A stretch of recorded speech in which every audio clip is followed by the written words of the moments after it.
Mutu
ஆண்டவரும் இரட்சகருமாகிய இயேசு கிறிஸ்துவினுடைய ஈடு இணையற்ற நாமத்தில் உங்கள் அனைவருக்கும் என்னுடைய அன்பின் வாழ்த்துக்களை தெரிவிக்கிறேன். அன்பான தேவனுடைய பிள்ளைகளே, இந்த மனமகிழ்ச்சியின் நேரத்திற்கு உங்கள் யாவரையும் நான் வாழ்த்தி வரவேற்பதில் மிகுந்த சந்தோஷம் அடைகிறேன். இந்த நாளிலும் கர்த்தருடைய பரிசுத்த ஆவியானவர் உங்களுக்கென்று கொடுக்க சொன்ன வார்த்தை நீதிமொழிகள் 13ஆம் அதிகாரம் 12ஆம் வசனம். நீதிமொழிகள் 13:12. நெடுங்காலமாய் காத்திருக்குதல் இருதயத்தை இளைக்க பண்ணும், விரும்பினது வரும்பொழுதோ ஜீவ விருட்சம் போல இருக்கும். ஆம், என் அன்பு தேவனுடைய பிள்ளைகளே, இன்றைக்கு பரிசுத்த ஆவியானவர் உங்களை பார்த்து தீர்க்க தரிசனமாய் சொல்லுகிற வார்த்தை, என் அன்பு மகனே, என் அன்பு மகளே, நீ நெடுங்காலமாய் காத்திருக்கிற காரியத்தை ஆண்டவர் இந்த நாளுக்கு பிறகு கை கூடி வர பண்ணுவாராம். ஒரு சில காரியத்துக்கு நீங்கள் ரொம்ப வருஷமாக ரொம்ப மாதங்களாக காத்தே இருக்கிறீங்க. எனக்கு இந்த வியாதியிலிருந்து சுகம் கிடைத்து விடாதா, என் கணவனுக்கு, என்னுடைய மனைவிக்கு, என்னுடைய பிள்ளைக்கு ஆண்டவர் இந்த சுகத்தை தந்துவிட மாட்டாரா, அல்லது நாங்கள் எதிர்பார்த்து காத்திருக்கிற ஒரு முடிவை ஆண்டவர் எனக்கு கொடுத்து விட மாட்டாரா என்று ரொம்ப நாளாக ரொம்ப வருஷமாக விடுதலைக்காக, சுகத்துக்காக, குடும்பத்தினுடைய ரட்சிப்புக்காக, உங்களுக்கு அரசாங்கத்திலிருந்து வர வேண்டிய ஒரு சில காரியத்துக்காக, நீதிமன்ற வழக்கில் உங்களுக்கு வர வேண்டிய நல்ல ஒரு நியாய தீர்ப்புக்காக நான் காத்திருந்து சோர்ந்தே போயிட்டேன். நான் அரசாங்க வேலைக்கு ரொம்ப ட்ரை பண்ணுறேன், என்னுடைய ப்ரமோஷனுக்காக, சம்பள உயர்வுக்காக ரொம்ப காத்திருக்கிறேன். பாவத்துக்குள்ளே விழுந்து போனேன். என் குடும்பத்தில் இருக்கிற என் பிள்ளைங்க மாற மாட்டாங்களா, இப்போ மாறுவாங்களா, அப்போ மாறுவாங்களா, ஒவ்வொரு வருஷமும் நான் மாற்றத்துக்கு எதிர்பார்த்து காத்திருக்கிறேன் என்று கலங்குகிற தேவ பிள்ளையே, ஆவியானவர் உங்களோடு தெளிவாக பேசுகிறாரு. இந்த நாட்களுக்கு பிறகு நீங்கள் விரும்பின காரியத்தை ஆண்டவர் உங்களுக்கு தருவார். இளைத்து போன இதயம், ஏமாந்து போய் காணல் நீரை போல இதோ இப்போ வந்துடும், அப்போ எனக்கு கிடைச்சிரும்னு ஒவ்வொரு நாளும் ஒவ்வொரு காரியத்துக்கும் நீங்கள் காத்திருந்து ஏமாந்தது தான் மிச்சம், வெட்கப்பட்டது தான் மிச்சம், தலை குனிஞ்சது தான் மிச்சம். ஆனால் ஆண்டவர் சொல்கிறாரு, இனி அப்படி அல்ல.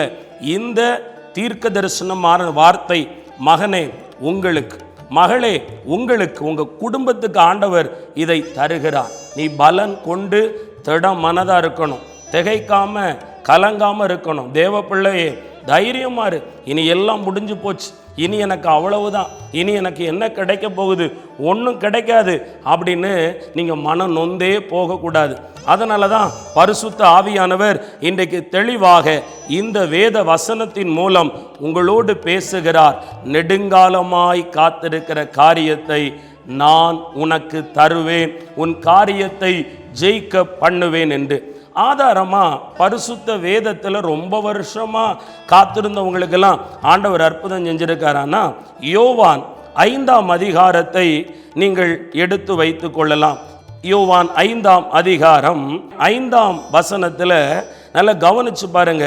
38 வருஷம் வியாதி கொண்டிருந்த ஒரு மனுஷன் அங்கே இருந்தான். படுத்திருந்த அவனை இயேசு கண்டு, அவன் வெகு காலமாய் வியாதியஸ்தன் என்று அறிந்து அவனை நோக்கி, சொஸ்தமாக வேண்டும் என்று விரும்புகிறாயா என்று கேட்டார். என் அன்பு தேவ பிள்ளையே, ஏசப்பா வாழ்ந்த காலத்தில், அவர் ஊழியம் செய்த நாட்களில் பெதஸ்தா என்ற ஒரு குளம் இருந்தது. அந்த குளத்தோட தன்மை என்னன்னா, எப்பேற்பட்ட வியாதியை உடைய மனுஷனாக இருந்தாலும் தூதன் ஒரு முறை வந்து குளத்தை கலக்கும் போது யார் குளத்துக்குள்ள முதல்ல இறங்குறாங்களோ அவங்களுக்கு வியாதி சுகமாகும். அப்படிப்பட்ட தருவாயில், அப்படிப்பட்ட ஒரு குளத்துல ஒரு மனுஷன் இருக்கிறான். இவனுடைய வியாதி என்ன தெரியுமா? படுத்த படுக்கையாக இருக்கிற வியாதி. எழுந்து நடக்க முடியாது, ஓட முடியாது. ஒருவேளை கைகள் கால்கள் செயல் இழந்து படுத்த படுக்கையாக அந்த மனுஷன் இருந்திருக்க கூடும். ஒருவேளை ஆரம்பத்தில் அவனை யாரோ ஒருத்தர் கை தாங்கலா அந்த இடத்துல கொண்டு வச்சிருக்கலாம். விசுவாசத்தோடு கூட அந்த பெதஸ்தா குளத்துக்குள்ளே கொண்டு வச்சிருக்கலாம். ஒவ்வொரு முறையும் அந்த மனுஷன் தூதன் வருகைக்காக காத்திருக்க வேண்டும். கட்டாயம் அப்படிதான் இருந்திருப்பார். இந்த நாள் எனக்கு தூதன் வந்தால் நான் எப்படியாவது குளத்தில் போய் இறங்கிடணும் அப்படின்னு அவர் நினச்சிருக்கணும். ஆனால் என் அன்பு தேவ பிள்ளையே, தூதன் இறங்கி வருகிறார், குளத்தை கலக்குகிறார். ஆனால் இந்த மனுஷனுடைய பலவீனம், இவனால் தன்னிச்சையாக எழும்பி செயல்பட முடியாத முடக்கப்பட்ட நிலைமையில் இருக்கிறான். என் அன்பு தேவ பிள்ளையே, நீங்களும் கூட அப்படித்தானே? ஏதோ ஒரு காரியம், ஒரு தொழில், ஒரு வேலை, ஒரு திருமணம், குடும்பத்தை ரட்சிப்புக்குள்ள நடத்துகிற காரியம், நிறைய பிரயாசம், நிறைய முயற்சி, நிறைய பண விரயம் எல்லாம் செலுத்தி இருக்கிறீங்க. ஆனால் ஏதோ ஒரு முடக்கம், ஏதோ ஒரு தடை. நீங்களும் எழும்பலான்னு பார்க்குறீங்க, முடியலை. அன்றைக்கு அவனுக்கும் அப்படித்தான் நிலைமை இருந்தது. அதனால நாள் போக்கில் அந்த மனுஷன் என்ன நினைச்சிருப்பார் தெரியுமா? மற்ற வியாதியஸ்தர்களை, ஒருவேளை சிலருக்கு இருதய பாதிப்பு இருந்திருக்கலாம், தலையில் பிரச்சனை இருந்திருக்கலாம், கட்டி இருந்திருக்கலாம். அவங்க மனைவி, புருஷன், பாதிக்கப்பட்ட பிள்ளைகளை பெற்றோரை பிள்ளைகள், நண்பர்கள் கொண்டு வந்து அந்த குளத்தில் வச்சிருந்திருப்பாங்க. அப்போ இவன் என்ன நினைச்சிருப்பான்? அப்படி யாராவது வரும்போது, ஏதோ ஒரு வியாதியஸ்தன் வரும்போது அவனோடு கூட வருகிற நண்பர்களை, உறவுக்காரர்களை பார்த்து படுக்கையா இருக்கிற அந்த மனுஷன் கேட்டிருப்பான் ஆரம்பத்தில், ஐயா, தம்பி, அண்ணே, கொஞ்சம் உதவி செய்வீங்களா? இந்த பாருங்க, நான் வந்து 2 வருஷம் ஆச்சு, 3 வருஷம் ஆச்சு, 5 வருஷம் ஆச்சு, நம்பிக்கையோடு வந்து உட்கார்ந்துருக்கிறேன். தூதன் ஒவ்வொரு முறையும் வராரு. ஆனால் நான் எழும்பி போகிறதுக்கு முன்னாடி மற்றவங்கெல்லாம் இறங்கிடுறாங்க. என்னால் தன்னிச்சையாக அங்கே போகவே முடியலை. இந்த முறை தூதன் வந்தால் நீங்கள் எனக்கு கொஞ்சம் உதவி செய்வீங்களான்னு மனுஷன்கிட்ட உதவி கேட்டிருக்க கூடும். ஆனால் என்ன நடந்திருக்கும்? தூதன் இறங்கும்போது இவன் யாருக்கிட்ட உதவி கேட்டானோ அந்த மனிதர்கள் யாருக்கு முக்கியத்துவம் கொடுத்துருப்பாங்க? தான் யாரை கூட்டி கொண்டு வந்தார்களோ அவர்களுக்கு சொந்தமானவர்களை தான் விடுதலை பண்ண கூட்டிட்டு போயிருப்பாங்க. இவன் மறந்திருக்கப்பட்டிருப்பான், இவனை மறந்திருப்பாங்க, இவனுக்கு ப்ரையாரிட்டி கொடுத்திருக்க மாட்டாங்க. இதை கேட்டுக்கொண்டிருக்கிற தேவ பிள்ளையே, உங்க வாழ்க்கையிலையும் நீங்க மனுஷனை நம்பி, மனுஷியை நம்பி, சொந்தத்தை நம்பி, பந்தத்தை நம்பி, சில அதிகாரிகளை நம்பி, இதை இவங்க எனக்கு செஞ்சு கொடுத்துருவாங்க, இதை எனக்கு இவங்க தருவாங்க, இவங்க எனக்கு கண்டிப்பாக உதவி செய்வாங்க அப்படின்னு நீங்கள் நம்பி இருந்திருக்கலாம். இன்றைக்கு அந்த மனுஷங்க உங்களை மறந்திருக்கலாம், அந்த மனுஷி உன்னை மறந்திருக்கலாம். செய்வேன் என்று வாக்கு பண்ணினவங்க, நம்பிக்கை கொடுத்தவங்க இன்னைக்கு உங்களுக்கு அந்த உதவியை செய்யாமல் போயிருக்கலாம். என் அன்பு தேவ பிள்ளையே, மனிதர்களால், மனுஷிகளால் கைவிடப்பட்டு மனநொந்து போய் நம்பின மனுஷனும் குடும்பமும் அதிகாரியும் இப்படி எனக்கு செஞ்சிட்டாங்கன்னு சொல்லி கவலைப்படுகிற தேவ பிள்ளையே, அன்றைக்கு அவன் அப்படிதான் நம்பிக்கை இழந்தான்.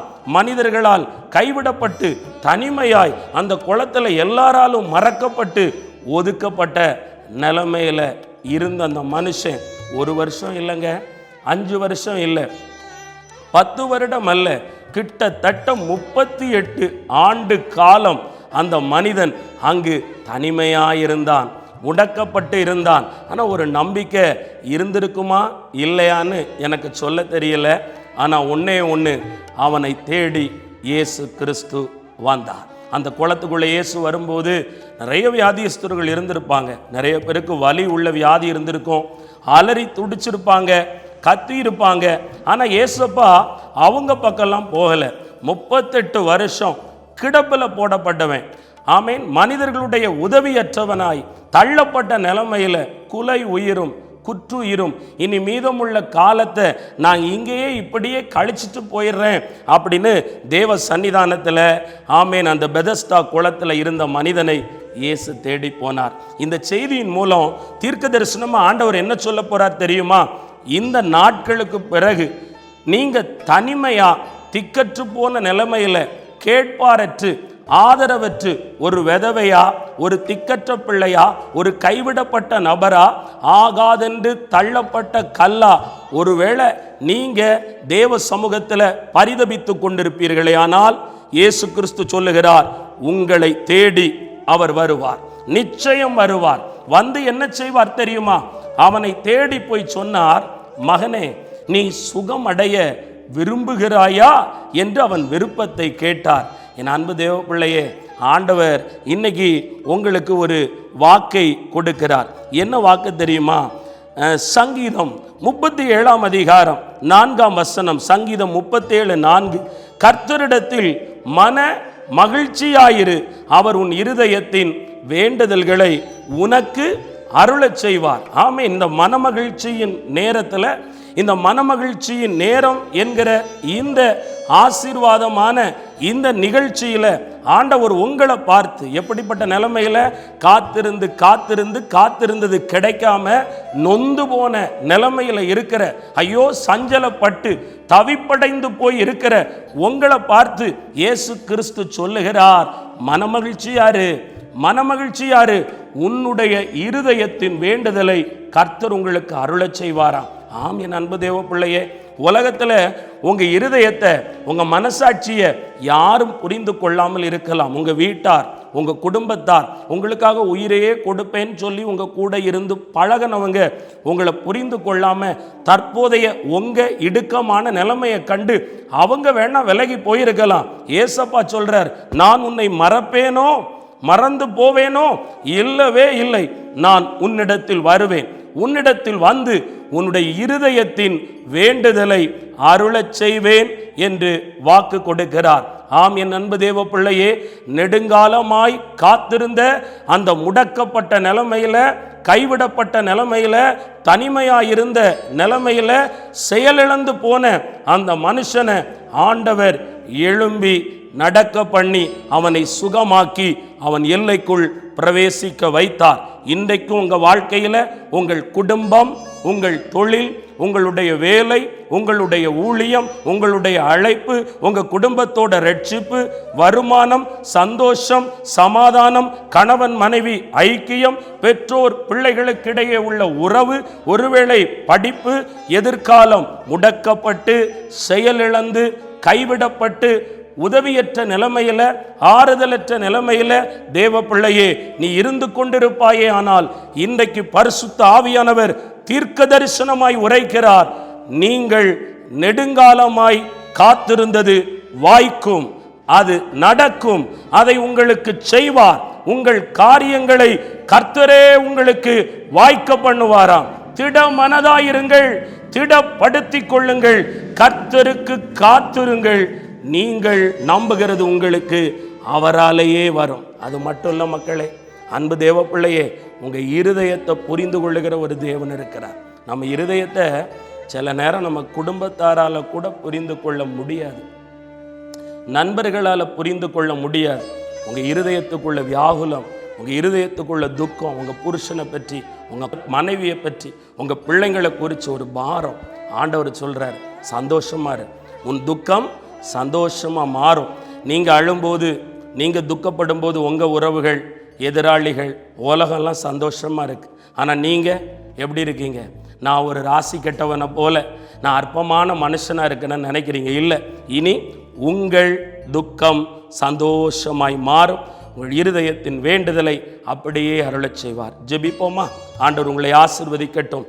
ஆண்டவரே, இந்த மன மகிழ்ச்சி என்கிற இந்த நிகழ்ச்சியில் அப்பா, நெடுங்காலமா ஆண்டவரே வேலைக்காக, கற்பத்தின் கனிக்காக, திருமண காரியத்துக்காக, பதவி உயர்வுக்காக, குடும்ப ரட்சிக்கப்படணுமே, குடும்பத்தில் ஆவியானவர் ஊற்றப்படணுமே, நானும் என் வீட்டாரும் கர்த்தரையே சேவிக்கணுமென்னு காத்திருந்து காத்திருந்து பல வருடம் இளைத்து போன இந்த அன்பு பிள்ளைகள், அப்பா, இந்த நிகழ்ச்சியை பார்த்து கொண்டிருக்கிற அன்பு பிள்ளைகளுக்கு ஒரு அற்புதம் நடக்கட்டும் அப்பா, ஒரு அதிசயம் நடக்கட்டும். பரிசுத்த ஆவியானவரே, நான் ஜெபிக்கும் இதே நேரம் அப்பா, இதை கேட்டு கொண்டிருக்கிற பிள்ளைகளுடைய வாழ்க்கைக்குள்ள, எல்லைக்குள்ள, வீட்டுக்குள்ள, தொழிலுக்குள்ள, ஊழிய எல்லைக்குள்ள, படிப்பு ஸ்தலத்துக்குள்ள அற்புதம் நடக்கட்டும். இவர்கள் வெட்கப்பட்டது போதும், கைவிடப்பட்டது போதும், நம்பிக்கை துரோகம் அடைந்தது போதும். இனி இயேசு கிறிஸ்துவின் நாமத்தில் இவர்களுக்கு நல்லது மாத்திரம் நடக்கட்டும், நன்மை மாத்திரம் நடக்கட்டும். பரிசுத்த ஆவியானவரே, பரிசுத்த வேதம் மூலம் இவர்களுக்கு சொன்ன இந்த வாக்குத்தத்தங்கள் பலிக்கட்டும் அப்பா. எந்த இடத்துல என் பிள்ளைகள் நம்பப்பட்ட மனிதர்களால் கைவிடப்பட்டார்களோ, மோசம் போனார்களோ, வெட்கப்பட்டார்களோ, அதே இடத்துல இயேசு கிறிஸ்துவின் நாமத்தில் இவர்கள் தலை உயர்த்தப்படுவதற்காய் ஸ்தோத்திரம். இவர்களை பெயர் பெயராய் ஆசீர்வதிப்பதற்காய் ஸ்தோத்திரம். அப்பா, இதை பார்த்து கொண்டிருக்கிற பிள்ளைகள் சரீரத்தில் இருக்கிற வியாதி, பலவீனம், மரண கட்டு அறுக்கப்பட்டு போகட்டும். தொல்லை கொடுக்கக்கூடிய, துன்பத்தை தரக்கூடிய வேர் இயேசு கிறிஸ்துவின் நாமத்தில் வெட்டப்பட்டு போகட்டும். ஆசீர்வதியும். இவங்க நல்லா இருக்கணும். இந்த காமா ஆண்டவரே இன்னிசை குழு ஊழியங்களுக்காய் ஜெபிக்கிறோம். அதனுடைய ஸ்தாபகர், அதனோடு இணைந்து ஊழியம் செய்கிற பிள்ளைகள், பாடின பிள்ளைகள் அத்தனை பேரையும் ஆசீர்வதிக்கிறோம். இந்த ஊழியம் ஆசீர்வாதமாயிருக்கட்டும். ஊழியர்கள் ஆசீர்வாதமாயிருப்பார்களாக. இந்த நிகழ்ச்சியை பார்த்து கண்டுகளித்த அத்தனை பிள்ளைங்களையும் நிறைஞ்ச மனசோட, முழு இருதயத்தோட ஆசீர்வதித்து ஜெபிக்கிறேன் பிதாவே. ஆமென், ஆமென். God bless you. கர்த்தர் உங்களை ஆசீர்வதிப்பாராக. ஆமென்.